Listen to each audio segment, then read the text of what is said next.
नमस्कार प्यारे बच्चों, आज आप लोग अध्ययन करेंगे राष्ट्रीय आय एवं योग्यता आधारित परीक्षा का इम्पॉर्टेंट विज्ञान का एमसीक्यू। इसे आप लोग अच्छी तरह से पढ़ें और इसका कुछ वीडियो पहले बन गया है तो उसे भी जाकर ज़रूर देखें ताकि एग्ज़ाम में अच्छा से अच्छा नंबर आए। तो जिसमें यहाँ पर पहला है कि निम्नलिखित में से कौन सी धातु मुक्त अवस्था में पाई जाती है, तो वह है सोना। सोना जो है मुक्त अवस्था में पाई जाती है, तो पहला का ऑप्शन सी सही है। अगला प्रश्न इसमें है कि किस धातु का गलनांक सर्वाधिक होता है यानी सर्वाधिक होता है, तो यह है टंगस्टन। इसीलिए टंगस्टन यानी बल्ब में टंगस्टन को ही प्रयोग किया जाता है, तो तीसरा का ऑप्शन सी सही है।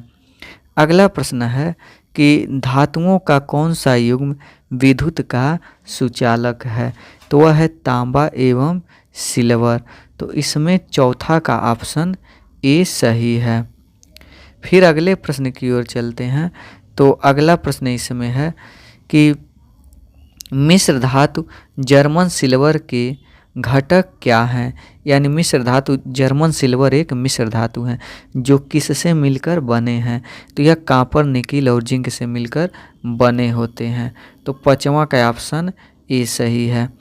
अगला प्रश्न है निम्नलिखित में से कौन सा तांबे का अयस्क है, तो यह है इसमें से कॉपर पैराइट भी है, कॉपर ग्लांस भी है, मैलाकाइट भी है, यानी ऑप्शन डी उपर्युक्त सभी। फिर अगले प्रश्न की ओर चलते हैं। तो धातुएं किस प्रकार के आयन देती हैं, तो धातुएं धनायन आयन देती हैं, तो आठवां का ऑप्शन ए सही है। अगला प्रश्न इसमें है किस धातु में विद्युत चालकता सबसे कम है, तो वह है पीबी। तो नौवां का ऑप्शन पीबी यानी लेड, तो नौवां का ऑप्शन ए सही है। अगला प्रश्न है कि कौन सी धातु कक्ष ताप पर द्रव के रूप में रहती है, तो वह है मरकरी। तो 10वां का ऑप्शन बी सही है। अगला प्रश्न धातु जो केरोसिन के तेल में रखी जाती है, तो कौन सी धातु है, तो उसे सोडियम कहते हैं। तो 11वां का ऑप्शन सी। अगले प्रश्न की ओर चलते हैं। तो अगला प्रश्न इसमें है कि थर्मामीटर में निम्नलिखित में से कौन सी धातु प्रयोग की जाती है, तो थर्मामीटर में इसमें मरकरी प्रयोग की जाती है। तो 12वां का ऑप्शन डी सही है। अगला प्रश्न इसमें है कि ब्रांज एक मिश्र धातु है, तो ब्रांज एक कॉपर, जिंक और टिन का मिश्र धातु है। तो 13वां का ऑप्शन बी सही है। अगला प्रश्न है कि निम्नलिखित में से किसमें सबसे कम कार्बन की मात्रा पाई जाती है, तो वह पाई जाती है पिटवा लोहा में। तो 14वां का ऑप्शन ए सही है। अगला प्रश्न इसमें है कि सफ़ेद फास्फोरस का भंडारण किसमें किया जाता है, तो यह जल में किया जाता है। तो 15वां का ऑप्शन सी सही है। अगला प्रश्न सबसे भारी धातु है, यानी इसमें से बताना है, तो इस ऑप्शन में से, तो इसमें सबसे भारी धातु मरकरी है। तो 16वां का ऑप्शन सी सही है। अगला प्रश्न है लोहे पर जिंक की परत चढ़ाना कहलाता है, तो यह कहलाता है कोटिंग। तो 17वां का ऑप्शन बी सही है। अगला प्रश्न इसमें है स्टेनलेस स्टील एक मिश्र धातु है, तो यह मिश्र धातु है, तो यह किससे किससे मिलकर बनाया जाता है, तो यह एल्युमिनियम, कॉपर, निकिल और क्रोमियम को मिलाकर बनाया जाता है। तो 18वां का ऑप्शन ए सही है।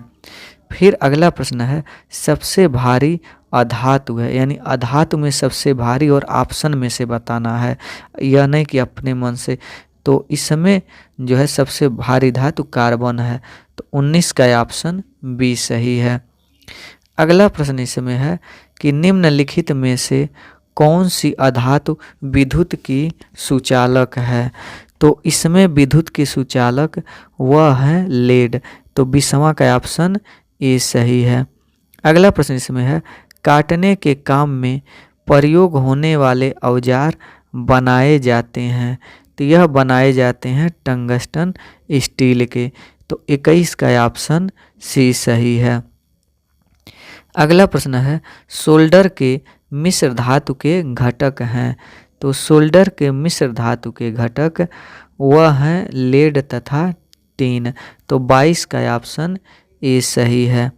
अगला प्रश्न इसमें है हवाई जहाज़ों में उपयोग होने वाली धातु है। तो हवाई जहाज़ों में उपयोग होने वाली धातु ड्यूरेनियम है। तो इसमें 23 का ऑप्शन बी सही है। अगला प्रश्न है निम्नलिखित में से कौन सा ऊष्मा तथा विद्युत का सुचालक नहीं है। तो इसमें से बताना है तो वह है सल्फर। तो 26 का ऑप्शन डी सही है। अगला प्रश्न है धातुओं को उनके अयस्क से निकालने की विज्ञान को कहा जाता है। तो इसे कहते हैं धातु कर्म। तो 27 का ऑप्शन ए सही है।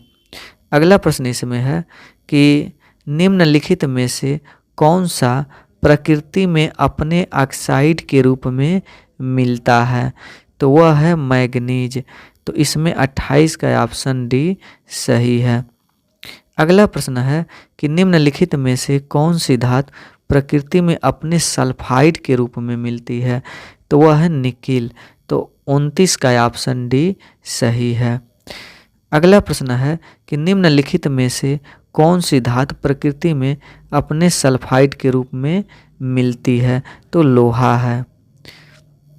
फिर जो है एक प्राकृतिक रूप से प्राप्त खनिज जिसमें से एक या एक से अधिक धातुएं लाभपूर्व निकाली जा सकती हैं कहलाती हैं। तो उसे कहते हैं अयस्क। तो इसमें इसका ऑप्शन डी सही है। अगला प्रश्न है कि निम्नलिखित में से कौन सी अक्रिय गैस नहीं है।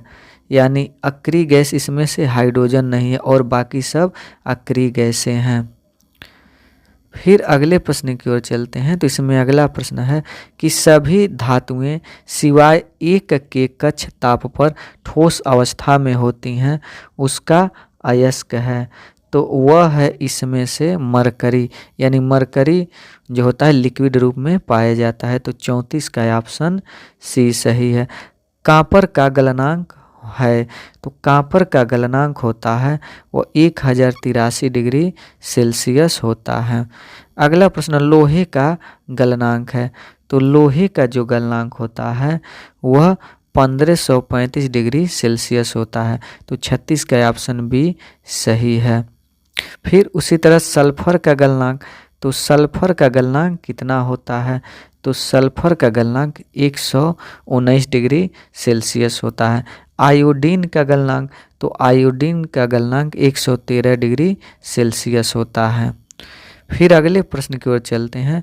तो इसमें है कि अधातुएं बहुत कम चमकीले वाली होती हैं यानी चमकने वाली होती हैं सिवाय यानी किसको छोड़कर।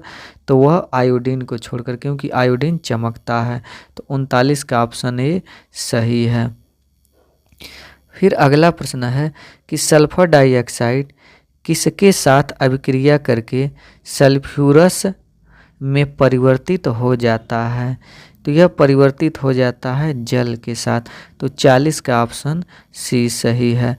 अगला प्रश्न सल्फ्यूरस अम्ल परिवर्तित कर देता है। तो यह नीले लिटमस पेपर को लाल में। तो 41 का ऑप्शन ए सही है। अगला प्रश्न इसमें है कि आघात वर्ध्यता है। आघात वर्ध्यता का मतलब पीट कर चादर के रूप में प्राप्त करना। तो 47 का ऑप्शन बी सही है।